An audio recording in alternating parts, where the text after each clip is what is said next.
Today, for Grow Your Database, we have our incomparable team leader stepping in from our capital city market center, Jameson Albrecht, and he's going to take us through today's topic of Grow Your Database.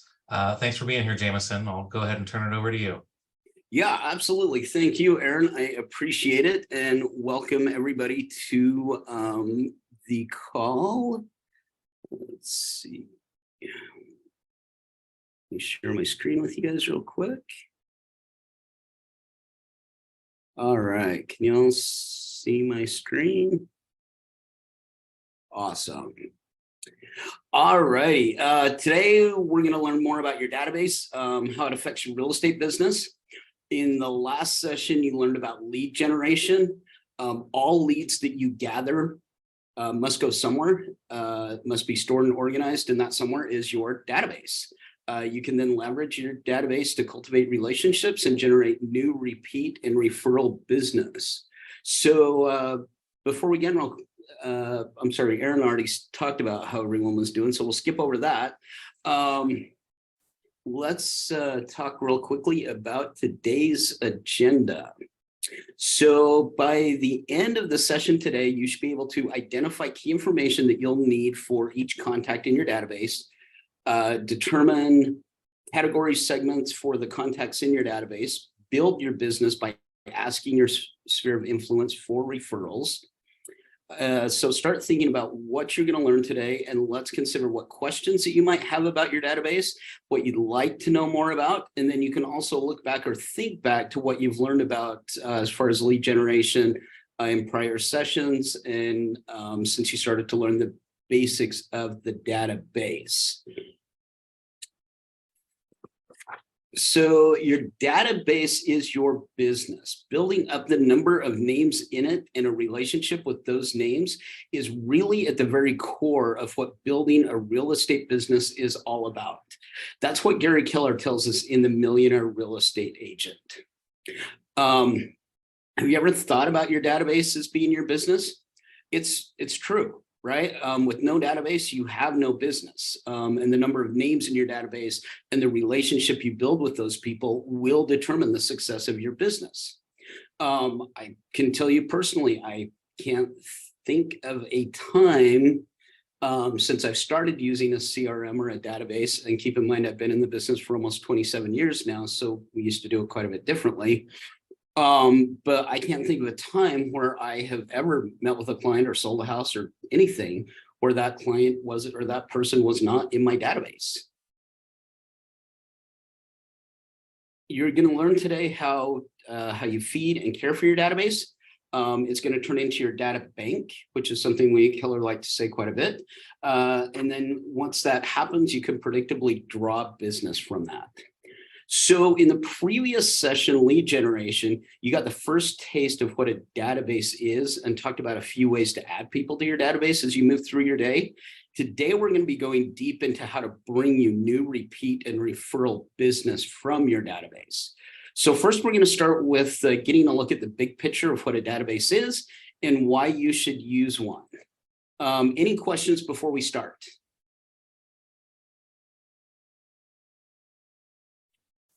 All righty. So a database is a container that holds the contact information for all your leads and contacts. We distinguish people differently based on permissions that we have to, or based on permissions we have to connect with them. Leads are people who have expressed an interest in your service or offering of yours from social media or other marketing platforms, maybe your website or word of mouth. You haven't established a relationship yet, but you have the right to have a one-way conversation with them. That is to respond and begin to build a relationship. And then contacts are the people that you have a relationship with. They know you and you know them, and you have their permission to engage in communication with them. The people who make up your sphere of influence are considered your contacts. These people are golden. Many top agents have a very successful business working with their sphere of influence, and you can too. This is why we focus on Sphere in our success system time. Your first task will be to fill your database with your sphere of influence. So when we talk about contacts and leads, one of the other, or a couple of the other terms that you're going to hear quite frequently within Keller Williams are METs and not METs. So leads are people who you've not met yet. And then contacts are people who you have met and you're having two-way conversation with. Does anyone have any questions on that? Cool. Okay, this lead capture funnel is at the top of page 6.3 in your participant guide. If you want to turn to that and just take a quick review of the model, as you can see, we're always putting leads in, right? Those leads we then start forming relationships with, and they become contacts, right? We cultivate contacts for conversion, interactive and needs-based offerings. A lot of times we'll call it MOFR or make offer for immediate response. And then you get new and repeat business, you get referral business, and it just keeps on going, right? Like once somebody's in your database, they really never get out of your database. Okay, so lead generation, relationship management, or client and referral loop. Like I said, this is kind of the process of building your database. Your database is all about relationship management. The relationships that you build and develop will grow your database through new, repeat, or referral business. Your database is key to your business, and it does a lot for you. A database keeps you organized so that you can run your business effectively and efficiently. A database keeps a comprehensive record of communication and the relationship through systematized communication. A database helps automate other tasks. A well-maintained database holds value and can be sold if you choose to retire or close your business. So an organized and smart database sure beats a notepad of names and sticky notes or any other like non-automated system. If anyone disagrees with that, like feel free to raise your digital hand or, like let's have some conversation on it. Okay, so you've learned that Command is a smart database and that KW makes it available to you, right? How many people have actually gotten into Command yet? Has anybody started looking at it, started building their database?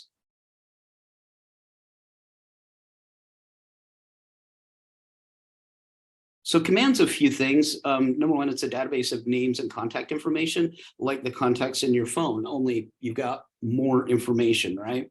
It's a goal tracker. You enter and you set goals for yourself for the month and the year, and it's going to track your activities. It's going to track your conversion rates, and it's going to track your projected income. It's a task manager to track all the things that you are committed to completing in lead generation and transaction management.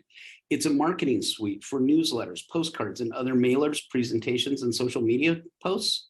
It's a referral network to connect you with agents everywhere in the world to give and receive referral client leads. Command is ever evolving as well.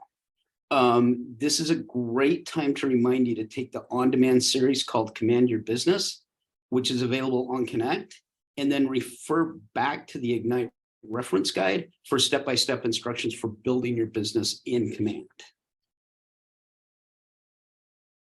Okay, page 6.4 of your participant manual goes over the 4 laws of the database.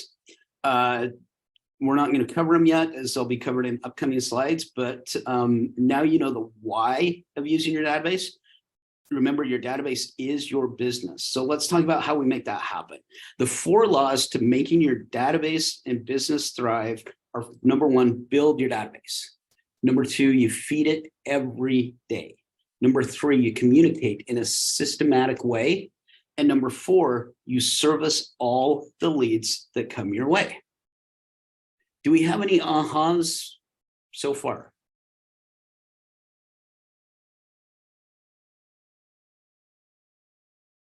Makes sense to me. Yeah, perfect. Okay. Um, the first law of building your database, you've already started doing this in Ignite through phone calls that you've been making, right? Conversations that you've been having in other success system activities that we teach you how to do through the productivity coaching program. And of course, we recommend Command as your database because it's available at no extra cost. It's powerful, it's ever evolving, and it is a really, really strong tool. The first names to put in your database are what we call our sphere of influence, the people that you thought about in session 5. So your family, your friends, your coworkers, the people that you encounter regularly, the people that know you.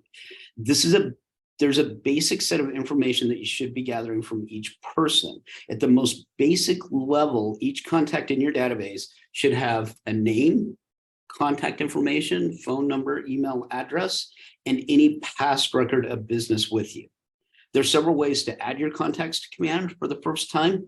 You can go to answers.kw.com and search for Ignite Reference Guide.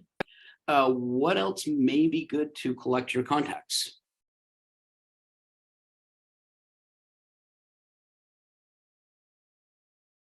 Or what other information might be good to collect in your contacts? You might want to get information about their family or their structure, their birth date, things like that. Yeah. Birthdays, so that you can call them or send them a card every year. Do they own or rent, and how long have they been there? Has anyone heard of the Ford script? The Ford script is simply family, occupation, recreation, dreams, right? So you talk about those 4 things in that order. Other family members' names, right? So it's always great, when you call somebody up and hey, this is Jameson from Keller Williams, how you doing? And they start talking, you're having a conversation with them, and you go, hey, I remember last time we talked, your daughter Paisley was just getting into dance. How's that going? Right? And they start telling you about their kids and their family and stuff. It's a great way because then they know who you are, number one, they remember you, and they realize that you care, right? Like you see them as human beings.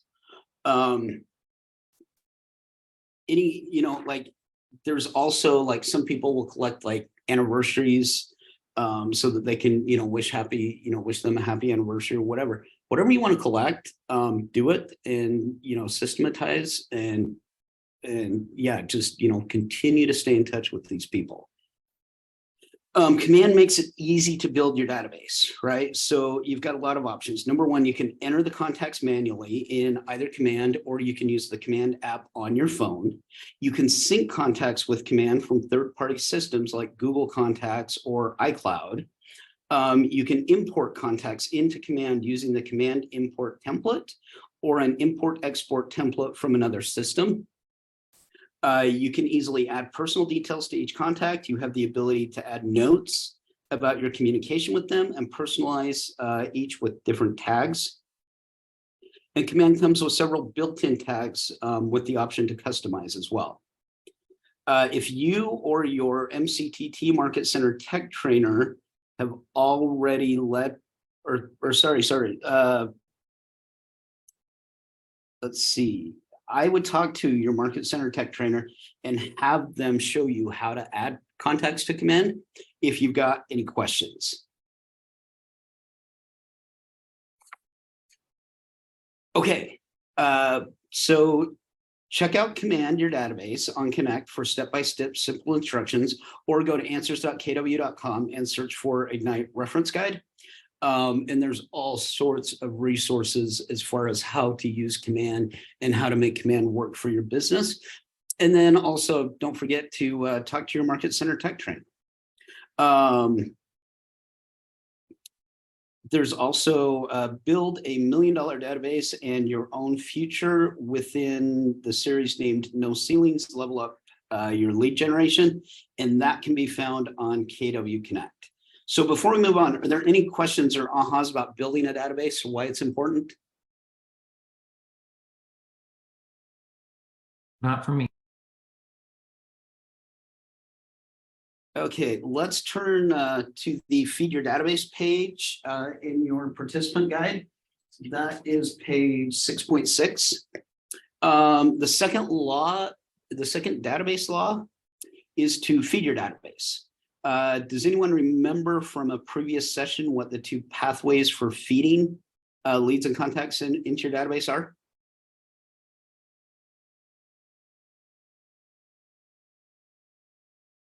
The first one is prospecting and the second one is marketing, and those will both be addressed more in future sessions. So let's just ask a simple question or answer the simple question. What does feed your database means?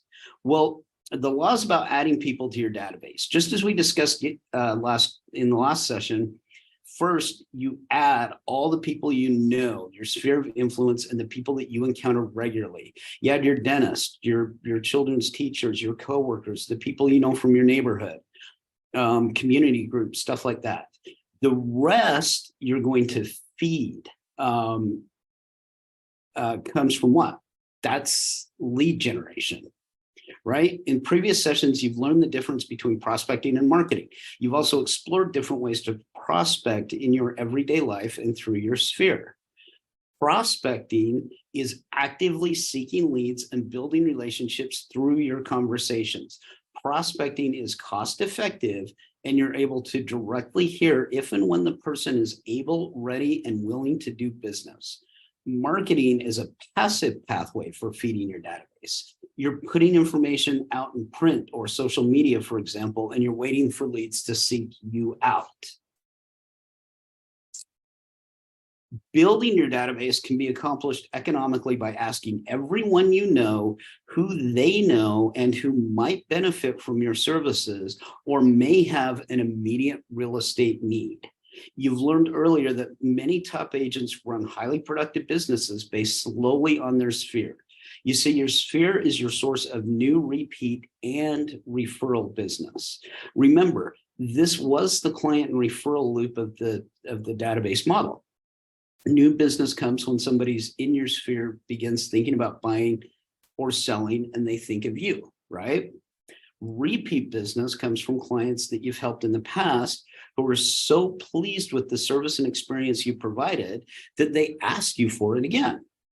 And then referral business comes from clients who you have used or who have used you, or they know of your stellar service and recommend you to people in their sphere, right? So for example, a friend of mine in Salt Lake City, which is, for those of you who don't know me, I recently moved here from Salt Lake, and I was a realtor there. A friend of mine in Salt Lake, he and his family have not moved in 20 years, but he's referred, I mean, was referring 2 to 3 people a year to me, right? So of course I'd keep him in my database and I'd keep in touch with him, because even though I knew that he wasn't going to move, you know, he knew people that were moving and he would always refer to me.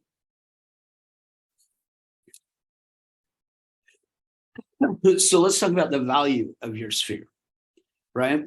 So who might your sphere refer to you? Well, think about the people that you talk to regularly, right? They might refer their friends, their coworkers, their family members, children, relatives, neighbors. How do you ensure that your sphere will refer to you? Well, number one, you ask for a referral. And I cannot tell you all how important this is to simply ask for a referral. Do not assume that just because they know you, they will, number one, remember you when they hear somebody talking about a need for a realtor. And number two, don't assume that they're just going to send it to you. I have lost business, and almost every realtor I know has lost business from friends or family, and specifically friends or family referrals, where the person says, oh, I didn't realize that you were, looking for new clients, or I didn't realize that this made a difference to you, right? People look at realtors and they think of us as any other type of career where you show up and we pay you a salary every day, whether you, make a sale or not. And as you all know, that's not the case. So make sure that everybody that you know knows that you are interested in more business and you are interested in their referrals, right? You explain to them how to give you a referral, okay? So don't just tell the person to call me, please. Don't just hand them my business card or whatever. Because the simple fact is this, they're probably not going to call.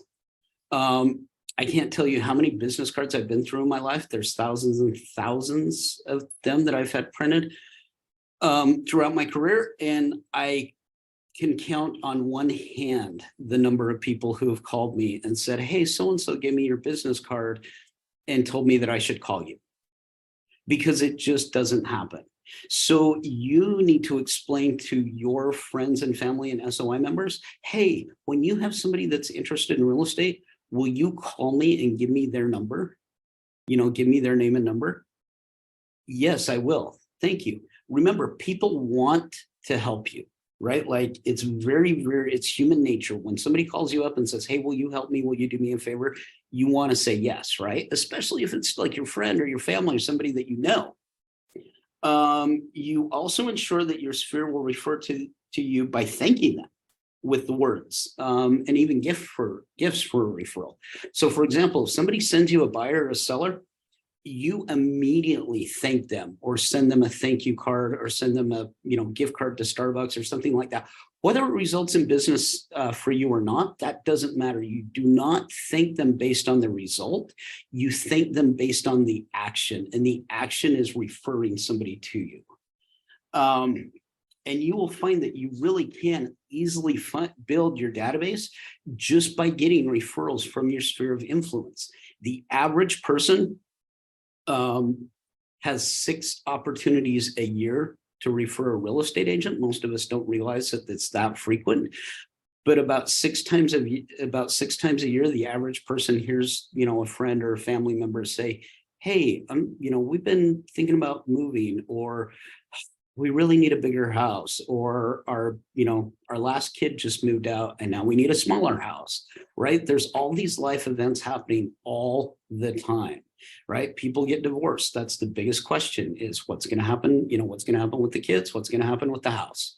So again, teach your sphere of influence how to refer business to you, when to refer business to you, and reward them for it. And you'll have an incredible career in real estate. Okay, on the next page of our participant guide, page 6.7, it talks about some other ways that we can feed our database. So encouraging people that you know or that you worked with in the past to write a testimonial about you or a review of the service that you provided them. When you post these on social media through your agent site or any other form of marketing, you may attract leads, right? So for those of you who have not closed any business yet, this does not mean that you do not have any opportunity for a testimonial. You can very easily go to somebody who's worked with you in the past and ask them, hey, will you, give a testimonial, and just give some basic information, on our time together. The things, like they don't have to get specific in what you've done for them, but things like, Marley was great to work with. She was always on time. My needs were important. Things like that. That's what people want to hear, communicated well, so on and so forth. Those, that's, and I mean, think about it. We pretty well all know somebody who could give us a testimonial today, right? I mean, is there anyone who doesn't know anyone that can give a testimonial on how well they've worked, or, any sort of, how well we collaborated on a project or something like that? You can also offer an item of value related to real estate on social media, and people opt in to receive it for you. This could be a real estate update on the market in their area, which is conveniently already created for you in Command, right? So there's a lot of tools available to you within Command and within Keller Williams itself, where you have the opportunity to go out and offer a piece of value. One of the things that people want to know the most is what did their neighbor's house sell for?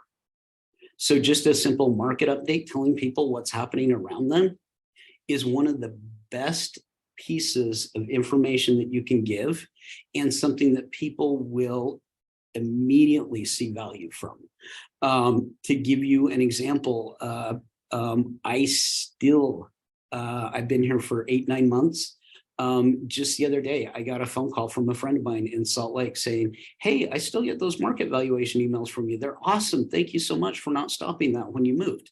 Right? Like, I mean, I've still got people from Salt Lake calling me and telling me that they're getting these market valuations and they're considering it a gift, right? Like, this is an item of value. Does anyone have a friend, family member, business contact that would be willing to write a testimonial for you? Can any of you think of somebody off the top of your head?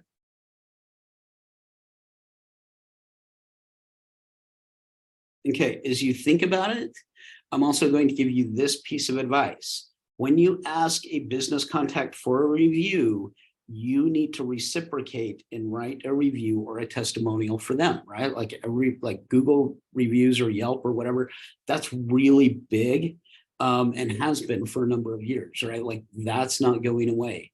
One of the other things that you can use as far as testimonials and reviews, if you go out to eat frequently or get your haircut in the same place, or right, like any place that you frequent, write a good review for them.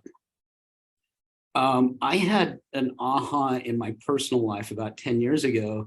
I realized I was only writing reviews when somebody did something wrong or I was upset with the business, and that's not fair.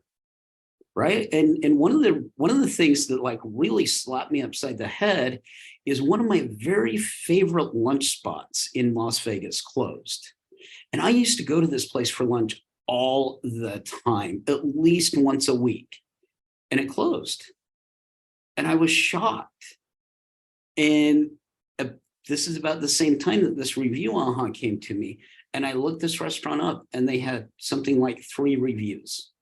And I thought to myself, gosh, why didn't I give them a positive review, right? You know, I'd gone there, like I said, probably once a week for almost 2 years. I love this spot.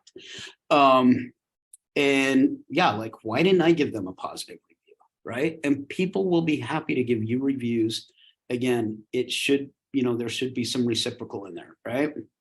So look, focus on your sphere first, since they're your cheerleaders. Even though you may not have closed a transaction or may only be working towards your first, right? Like, you might not even have anything closed yet. You can still leverage testimonials and reviews as you build and establish those relationships.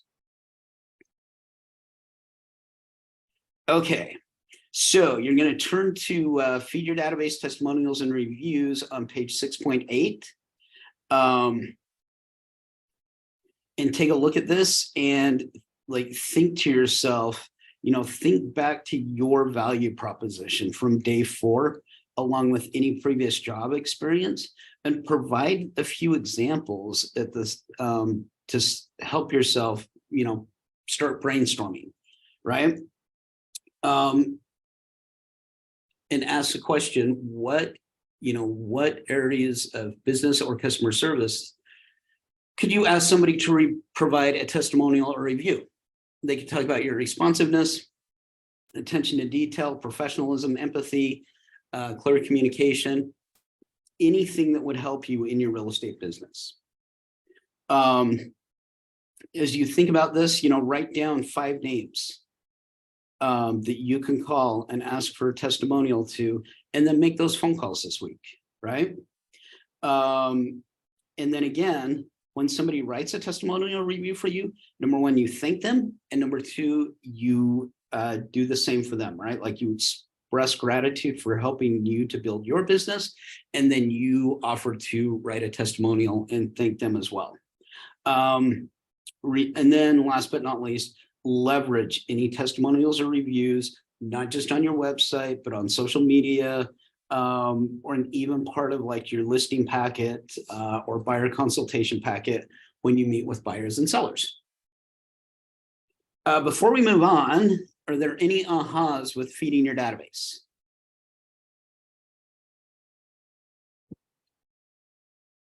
Okie dokie. The third law is communicating with your database. So in previous sessions, you learned that the importance of relationships in real estate, along with the different ways you can communicate with your database called touches. Communicating with your database will be accomplished through those touches, and you will pair those with meaningful, relevant, and timely information. To succeed at a high level in real estate sales, you must commit to frequent contact with a database with the intent of building close relationships. This Gary Keller teaches us this in Millionaire Real Estate Agent, right? So the quote says that you must commit to frequent contact. So how long do you think you have to commit to building relationships? Real simple answer, it's forever, or at least while you're in business, right? So we're going to discuss models and systems for doing this in the next segment on lead follow-up. The way that you communicate with your database will depend on whether it's with leads or contacts. And remember that in Ignite, we're focusing our attention on relationship building and strengthening with our contacts in our sphere. Those whom we have permission to have a two-way conversation with. So in other words, right, like what we talked about before, our METs. Is you establish and build relationships and learn more about a person's motivations, dreams, interests, and goals, you will categorize or segment people into common interests so that everybody is receiving the communication that matters to them. Information that's meaningful and it feels personal is the information that they're most likely to respond to.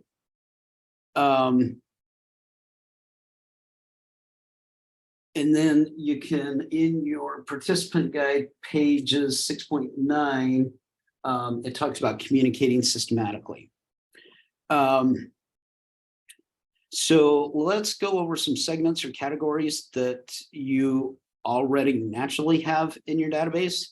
An easy one is homeowners versus renters, right? Or maybe people with children versus those without. What, can anybody think of any other segments or categories that would be helpful to track?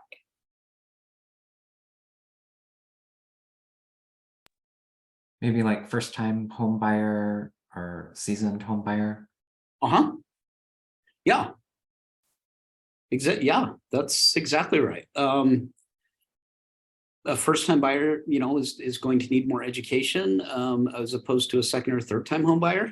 So yeah, I would absolutely agree with that. What else can we think of?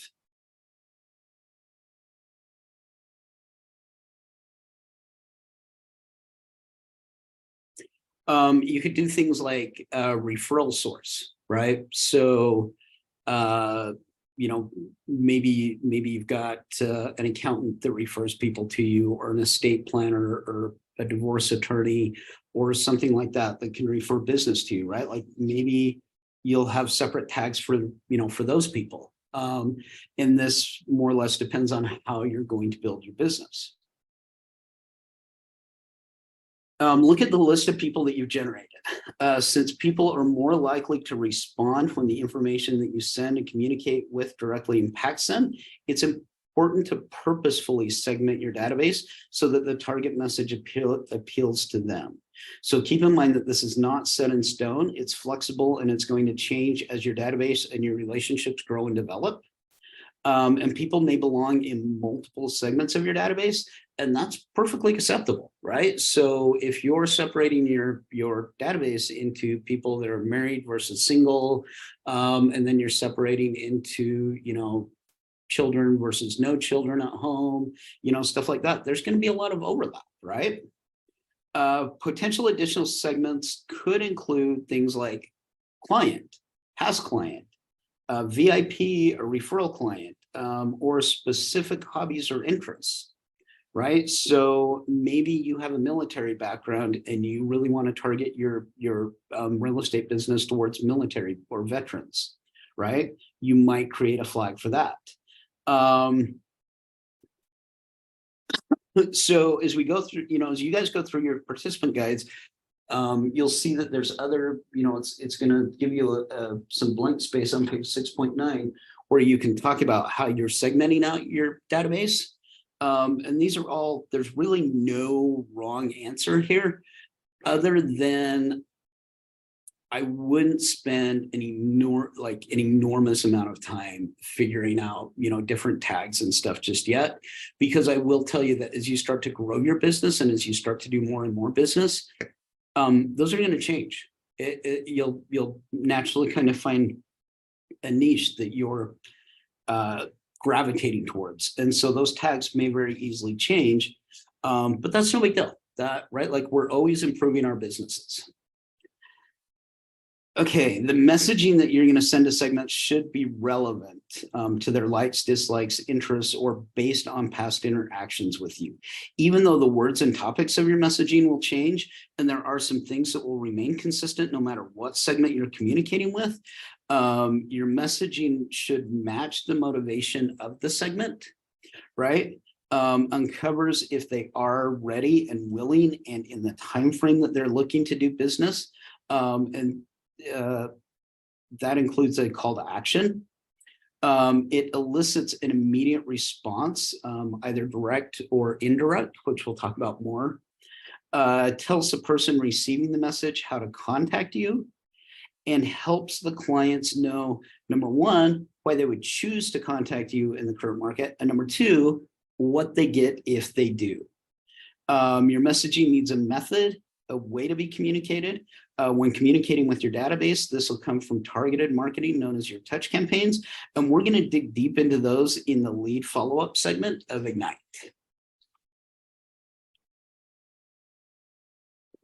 Okay, we dig deeper into upcoming sessions on both 19 to Connect, which is Ignite session 11, and 36 to Convert, which is Ignite session 2. So let's talk about some items of value. When you communicate, regardless of the message, segment, or touch, you always want to pair that communication with value, right? So you want to pair your touches and value with your participant guide. You can see that there's different touch plans, right? So some of these items of value, like, you might want to give them, say, marketing stats or seasonal prep checklists for homeowners, real estate forecasting data, schedule of local events and festivals. What other items of value can somebody think of that you can give that would cost you nothing or would be, an extremely low cost?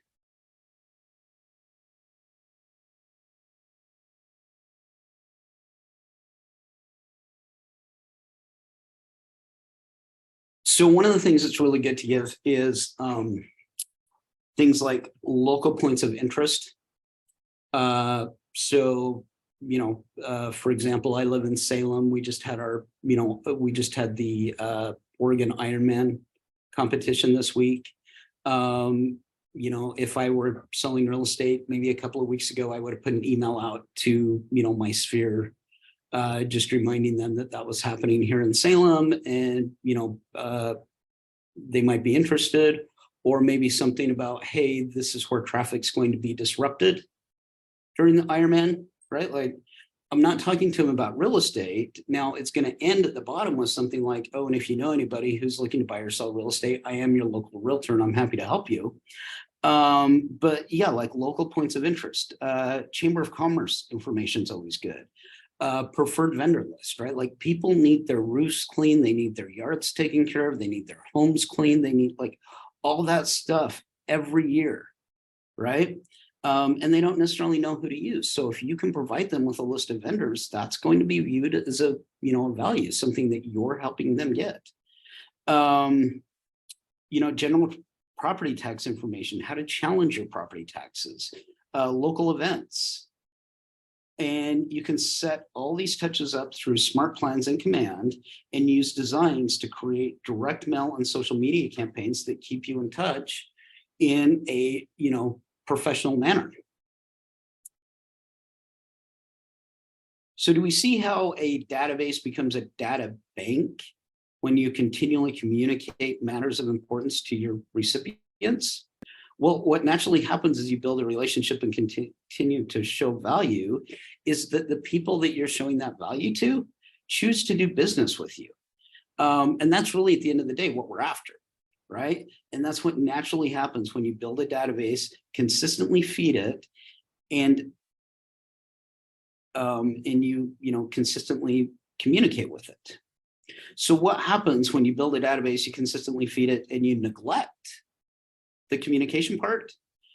Well, let's face it, at that point, you just wasted your lead gen time, right? You wasted, the effort of putting the contacts into your database, because there's no guarantee that the people are going to think of you, or that, when they have a real estate lead. So in other words, your database will not become a data bank. Oh, and by the way, the most important communication that you can make is the personal phone call. Each person in your database should get at least 4 personal phone calls a year. That's 1 per quarter, which seems fairly reasonable, right? Make one of them a happy birthday call, which now means that you only have to come up with 3 other reasons to call them throughout the year. Should be pretty easy, assuming that they're people that you know. Before we move on, what ahas do we have about communicating with your database?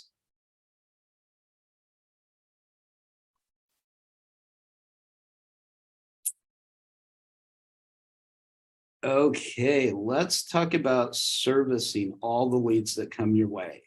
This is going to come in the form of a strong lead follow-up program, which you're going to get on the 10th Ignite session. Since you'll be getting all the details then today, that we're just going to get you started with the basics. Okay.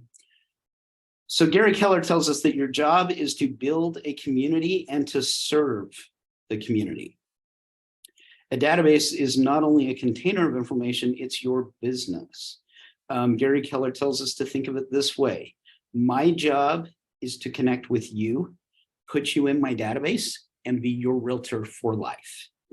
Gary thinks of his database as a community that he serves, and he adds the size of your community is determined by you. It's a great reminder that real estate really is a relationship business.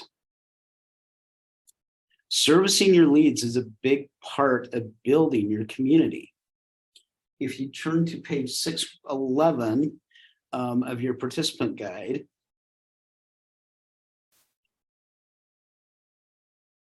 and then ask the question, why do you think it's important to provide service to all leads? So a lead not followed up on becomes somebody else's lead and somebody else's source of business and income. If you provide value in general and through your real estate knowledge by volunteering information and following through on what you'll say and do, you will gain business.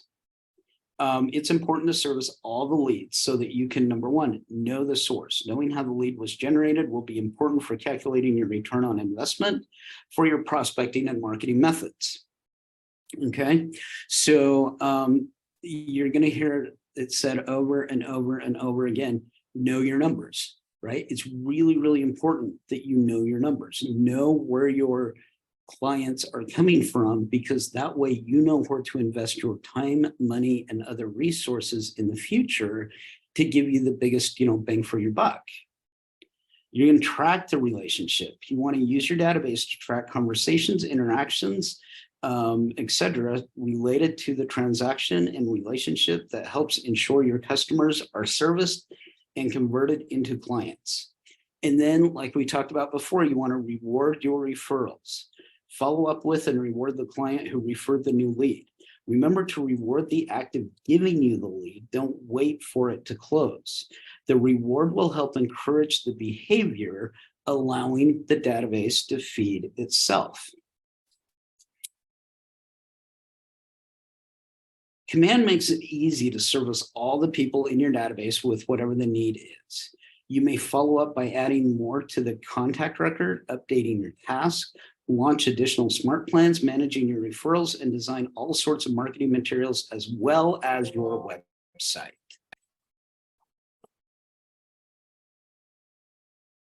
Again, whoops. My bad. Again, there's help for this on Connect. So check out Command Your Transactions for step-by-step simple instructions, or go to answers.kw.com and search Ignite Reference Guide for specific directions for specific tasks. Because servicing all your leads means tracking them from introduction to closing and beyond, right? Like once you close, they don't leave your database, right? Any ahas before we move on?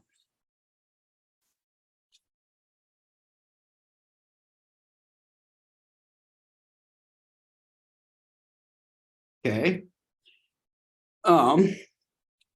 I will give you a quick aha before we move on, because I have some new information that's not contained in here. You're going to hear a lot within Keller Williams about what they're calling their 201 Club, or what we're calling our 201 Club. And the 201 Club is an initiative to get as many Keller Williams brokers throughout the United States as possible to get at least 201 contacts into Command. The reason that we do that is because we have found that people with 201 to 1,000 contacts in Command are those people who are making $100,000 plus a year.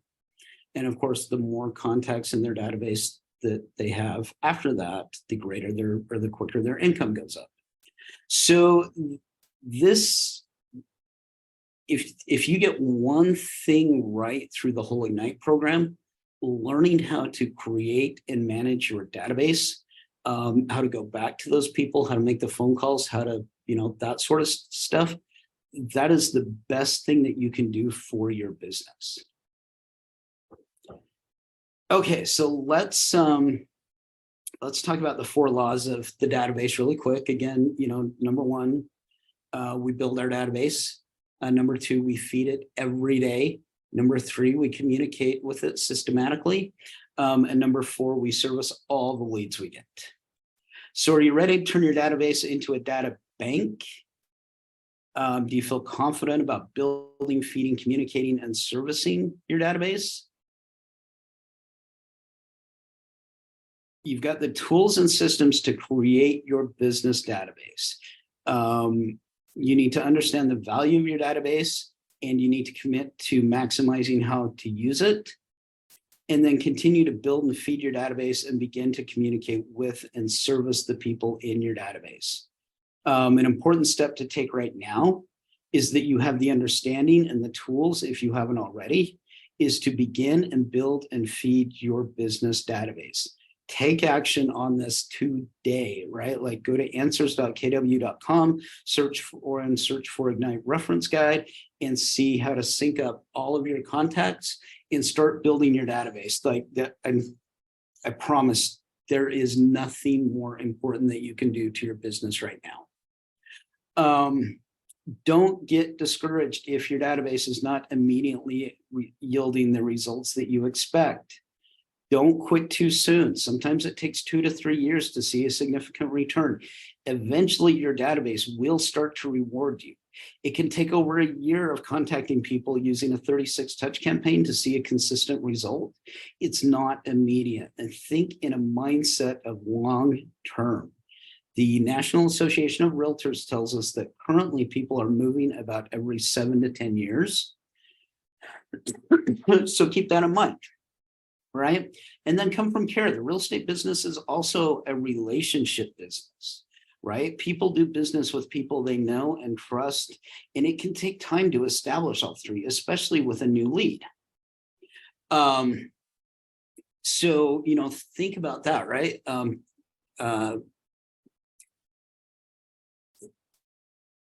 Think about your long-term business, think about your long-term goals.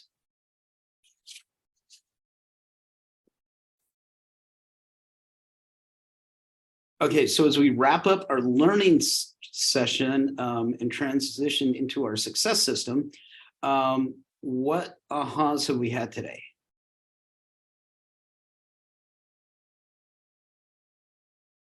My main one is just getting my my contacts into the database. Start using it. I know I'm still pretty new, but but I've I've got a bunch of people in my phone that are my main contacts, and I think it's not just the people that live in my area. I think that was a huge aha, that it's contacts, any contact, right? Any contact Yeah. can be a referral source. So Mhm. get them in there and start communicating with them. Yeah. Yeah, get them in there, start communicating with it, right? Like that's really the big picture here, is to get communicating with your people. Build your database, feed your database, communicate with your database, and service your database. What does anyone have a mindset around this that's different, or do you have questions or concerns on any of the stuff that we've talked about today?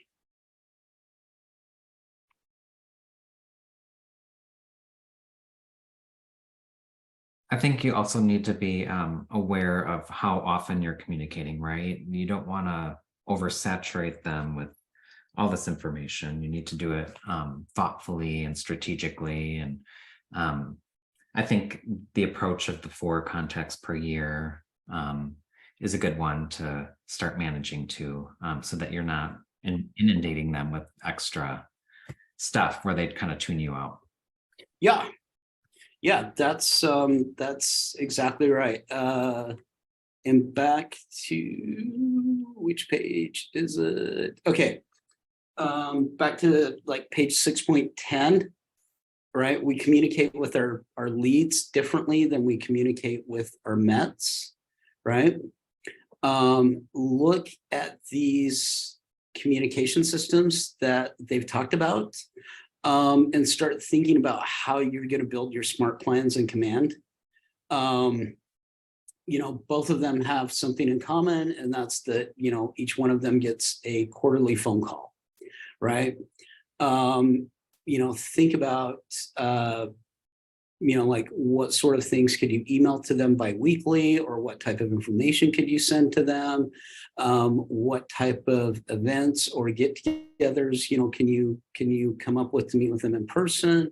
And then think about, kind of some more marketing pieces, just kind of what can you do to stay in touch with them? The bottom line is getting on the phone and calling people is really what's going to get you there. Any other ahas from today? Oops.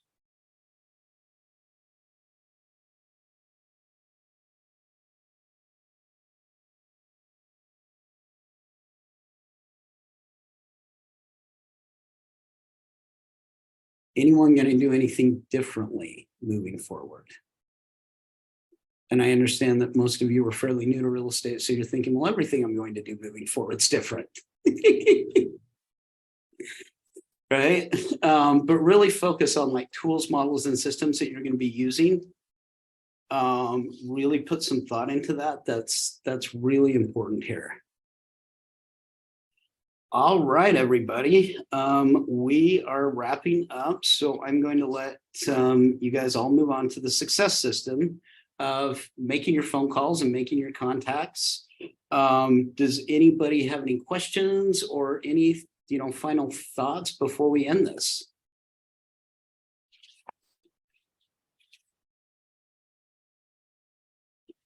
All right. I just want to thank you for leading the session. I appreciate that. Yeah, absolutely. And sharing your experiences. Thank you. Yeah, absolutely. And yeah, if anyone ever has any questions for me, like Aaron said, I'm the team leader here in the Capital City Market Center in Salem. So feel free to reach out to me. My name is Jameson Albrecht, and I'm always happy to talk to anyone from any market center. All right, everyone, get making your phone calls and wish you all the best of luck. Thank you. Thanks so much. Yeah, thank you, everyone.